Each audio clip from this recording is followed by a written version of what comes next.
tongue twister of a Monday morning, Symphocarpus orbiculatus, also called Coralberry or Indian currant. Beautiful wildlife friendly hedge, beautiful pink flowers along now.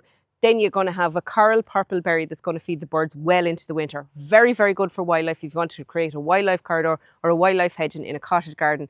Absolute perfect plant. They are shade tolerant, they're drought tolerant, they're promise you, they're low maintenance. You will have to water them the first year. Absolutely, you will have to water them the first year until they're established. But a beautiful, beautiful plant. You're going to find them on the website under Cottage Coralberry. They are available in pots 60, 70 centimetres and they are an absolute bargain at €3 a piece. If you're looking for something beautiful for the garden, for wildlife, 085 77 62 60 34 or cullennurseries.ie.